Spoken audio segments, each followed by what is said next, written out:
The freshman class enjoys a full day of fun and bonding on campus. And the Arts Pillar celebrates student work through awards and exhibitions. Hello, and welcome to KEHS. I'm Rachel Barker. And I'm Jamie DeGeorge. Thanks for joining us on this edition of KnightVision News. The freshman class of 2024 did not get to experience the annual First of the Year retreat at Camp Allen. So to make up for that lost time of bonding and advisory interaction, EHS hosted Freshman Field Day. Let's join reporter Megan Knight and check out how that went and what activities were provided. Okay, so we just had Freshman Field Day last week and it was a huge success. We had a bouncy house over here. We had a bunch of Chick-fil-A and activities for all the freshmen to participate in. And since they never got a freshman retreat, we did this so they could build more bonding exercises and just get to have that first freshman time together as we normally would. So we started off the day bonding with our advisory, playing games like Duck, Duck, Goose, and then after that I ran the spelling bee, and it was funny to see how none of the freshmen know how to spell, and they think that they do. And then after the spelling bee, we played rock, paper, scissors, and things got a little heated, but there was an overall champ. And then after rock, paper, scissors, the freshmen went and learned all of the school hymns and all of the cheers like we would at pep rallies. And then we played on the bouncy houses for a few hours and had Chick-fil-A for lunch. And finally, after lunch was over, there was an amazing race for the freshmen, and I led the basketball or tennis ball toss. Well, that looked like so much fun. I hope all the freshmen had a really good time. Thanks for tuning in, and I'll see you next week on KEHS. Thank you, Megan. Seems like the freshmen had a lot of fun. Now, let's turn our attention to the Arts Pillar Awards that took place last Thursday in the Underwood Theater and join Abigail Klinkerman with her report. COVID has prevented many events from taking place this year. The Arts Pillar Awards was certainly not one of them. While the entire student body wasn't seated in the auditorium per usual, our team still managed to pull it off. Instead, students sat in their advisories and watched as members of our arts faculty introduced each award as well as the winners. Now let's hear from our Dean of Arts, Dr. Berkeley. The Arts Pillar Awards is something we're all really proud of, and it's one of our biggest events of the year. And this year, obviously, with all of the various health and safety regulations, we had to take a more creative approach to what is already a very creative event. What we really wanted to do was find the most intimate way of celebrating every single student nominee and recipient. However, there's nothing quite the same as having 900 to 1,000 people in a room, hooting, hollering, celebrating when they hear their friends' names, or even when students win their different awards. And so obviously, it didn't quite have that same sparkle that it might not normally have, but we still did our very best to try to celebrate and cherish every student who was nominated, and especially those who received the awards. We feel really good about the fact that we established a really great ceremony that really celebrated so many people. Thanks for the inside scoop, Abigail. Congratulations to all the winners and nominees for the awards and their hard work. Staying in the Arts Pillar, the Spring Arts Exhibition features Episcopal students' best artwork on display around campus. Let's join my co-anchor, Jamie DeGeorge, to tell us more about it. This spring, we have lots of art displayed around campus, brought to you by Episcopal students themselves. Here is Ms. Philbrick, Media and Visual Arts teacher, telling us more about the spring exhibition. So this year we had a different format. Typically we'll have the students and parents and families come in for a reception one evening. Here are displayed some of students' best artwork shown right as you walk into B Building. Because of COVID, we decided we were going to do something different that still allowed parents to come onto campus and be able to see the artwork in person. Here in B Building are displayed beautiful landscape paintings as you walk through the hallways. Our students were able to walk their parents through and talk to them about, the artwork that they created. Stop by A Building, B Building, and the Art Gallery to see what is all on display. I'm Jamie DeGeorge, and go Knights. Wow, looks like we have some talented artists. Thank you to the visual arts faculty who hosted this great event. This year, advisory at EHS changed dramatically compared to previous years. Attendance in chapel with the entire student body followed advisory time in the classrooms. Let's see how the students adapted to the new changes, like watching chapel virtually, and what they thought of the COVID-19 experience. Here's Chase Jenkins with the story.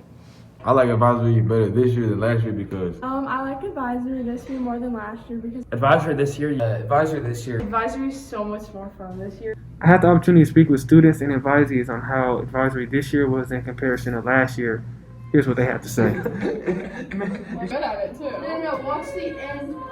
Advisory this year, you get more time with your advisory, so you kind of get to know each other better. Advisory is so much more fun this year. Now that we get to see each other all the time, it's real fun. Yeah, I agree. okay, I like advisory better this year than last year because we spend more time with our advisory and it's more bonding time compared to last year. We only had like 10 minutes once every week. I like advisory this year more than last year because we get to spend more time with each other. I also had the opportunity to ask how was the energy and the vibe of advisory in the classroom. Advisory is a lot more chill this year. I feel a lot more comfortable with my advisees and my advisor. So it's a lot less stressful than it was last year. More chill, I guess, because there's not so many people. Advisory this year is way better than last year. It's just really nice to have the time to work on homework or just talk with your friends in your advisory. It seems like everybody's enjoying the new format of advisory and hope to see it next year. This is Chase Jenkins reporting from KEHS News. Back to the studio.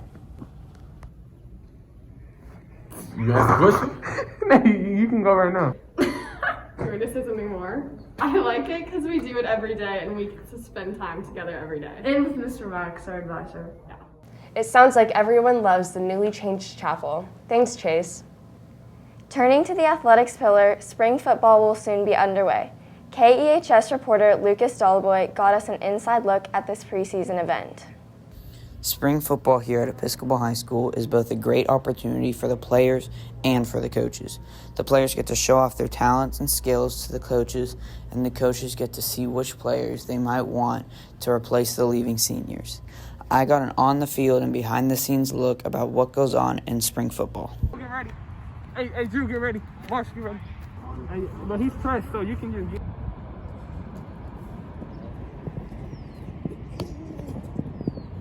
Watch the double crossers. Switch on the double crosser. Behind me, Coach Q is leading the spring football 7-on-7 practices to gear up for the fall season.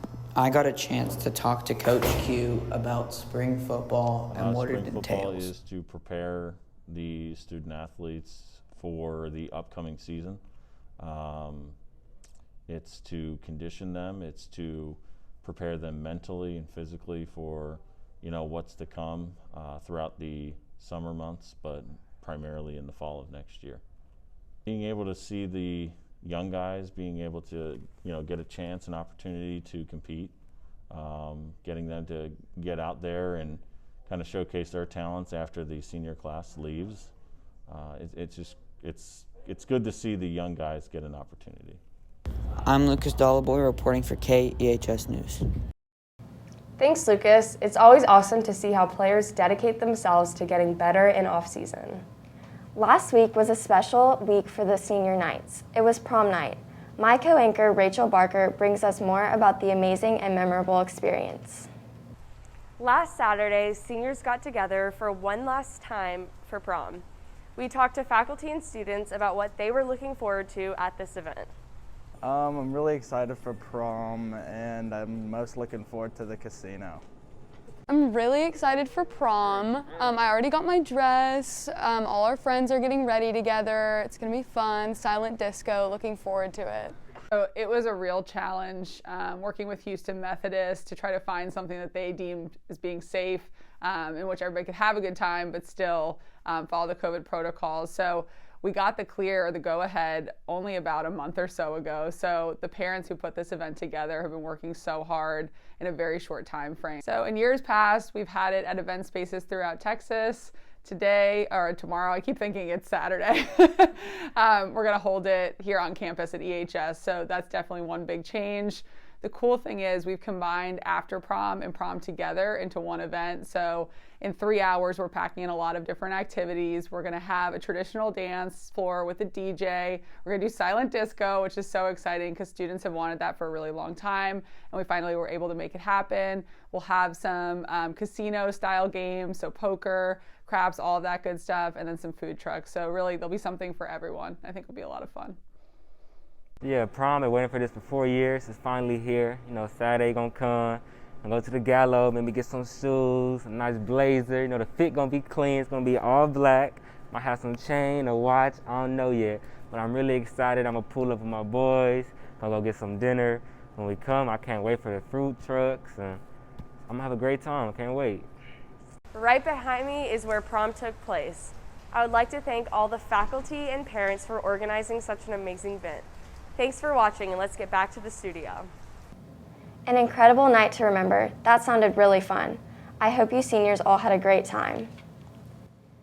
Well, that's all we have this week on KnightVision News. I'm Jamie DeGeorge. And I'm Rachel Barker. From all of us at KEHS News, thank you for joining us. And go Knights!